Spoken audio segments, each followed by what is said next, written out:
Good heavens, 2 videos in the space of as many days. What's got into this chap? He's gone YouTube mad.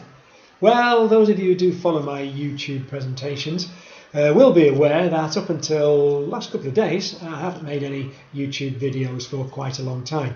Reason for that, I've not been ill or anything, but the reason for that is because I've been so busy writing, travelling, judging wines, etc. It's great, don't get me wrong, I'm not complaining, it's all work and work is what we need, but I really do miss these video sessions. Maybe some of you are thinking that you miss them as well. Well, okay, probably not. Anyway, I've come back with a bang today because rather than talking about some of the wines from different parts of Spain, I'm going to keep it local today. And when I say local, it actually is in the Valencia area, not the Valencia's the city, the Comunidad Valenciana. And this, I suppose, if you put it in UK terms, is like one of the larger, in terms of geographical size, one of the larger counties that you might get, perhaps like Yorkshire in the UK. So it's a large area. So when I'm talking about Verdil, which is the grape variety I want to talk about today, when I'm talking about that being indigenous to Valencia, it's still quite a large area, but although there are pockets of Verdil in various different parts of Valencia, you find most of it concentrated in a rather broad valley around an area called Fontanales, or Fontanals dels Alforins, if you want the Valenciano version of it, which is the latter one of those two. And that's interesting as well, because the name of the wine is called Finca Enguera Blanc, and that's not an incorrect pronunciation of the French word Blanc. It's actually the way Valencianos do pronounce the word Blanc, or of course they say Blanc. So yes, we're talking about a white wine. We're talking about a white wine made from this indigenous grape variety called Verdil. Now, you may have heard, well, you might not have heard anything about it at all, but if you have heard any comments about Verdil, you will perhaps have picked up the idea that it's a bit of an also-ran. You might have heard people say it's rather bland, it's a neutral wine, unexciting, undistinguished.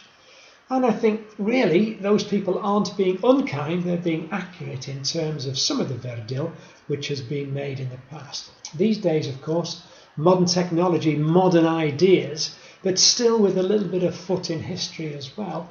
New winemakers are actually coming along and deciding, well, look, what have we got here and what can we do with it? So if you do get an indigenous grape variety such as this, and you're prepared to listen to your fathers and your grandfathers and your great-grandfathers' advice about it, but also apply some modern methods, then sometimes you can come up trumps. And that's what's happened here.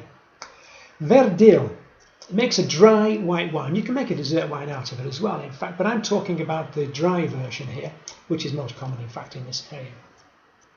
What do we get out of it? Well, we get some lovely aromas from it for a start. Now, you wouldn't put this down as being one of the great aromatic grape varieties like Viognier, Sauvignon Blanc, etc. But nevertheless, when you're actually growing the vines at a great altitude, well, not a great altitude, but 600 meters is high enough, it means that you do retain some acidity, and the skins actually are able to import certain aromas to the finished wine as well. The reason for that is because you get a respite from the dreadful heat of the day, like a furnace in a way, 35, 36 degrees, up to 40 degrees sometimes on the coast. You get a bit of breeze off the Mediterranean, but it's still so hot. Go up a few hundred meters and you still get that breeze, but by that time at night time it's actually cooled down, and so you are giving the vine some rest. That's when they can actually concentrate on making sure that the wine is as aromatic as we want it to be, and also that it still retains its freshness. In the glass, it's actually got quite a light golden colour, and it's got a lovely array of different aromas. I made some notes on it before, in actual fact. I've actually kept this bottle full. I'm not opening this because it's too tempting. I've got to drive a little bit later. You can get a little bit of lemon, but more so some lime. But maybe more than that, you could say perhaps when you cut a lime in two, the little bit of spray that comes through the skin, as well as the flesh, of course, that's where you can pick up a little bit of that in this. Some people say perhaps a little bit of apple, manzana in Spanish. You can pick up that as well. So we're getting some sort of idea. We're getting freshness, but also fruit as well, which is great. And quite a curious thing, but no less endearing, I found a little bit of white pepper on the nose as well. And when you put that into your mouth and you hold it there for a while, you can get that lovely lick of acidity. You can get those delightful fruit flavours in there, but you get a bit of spice as well. So you might be interested when you get a chance to try some Verdil. And I'm sure that probably like most of us, you're thinking about prices as well. I can't believe it. This wine retails for about, well, I think it's just under €4.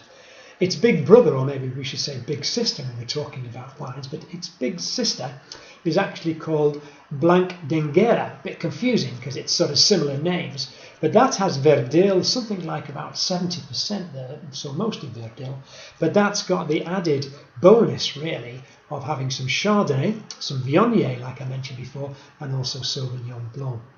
Look to Finca Enguera or Bodegas Enguera in Valencia. You're going to find some cracking white wines. I'll be looking at the red wines again soon as well. Enjoy.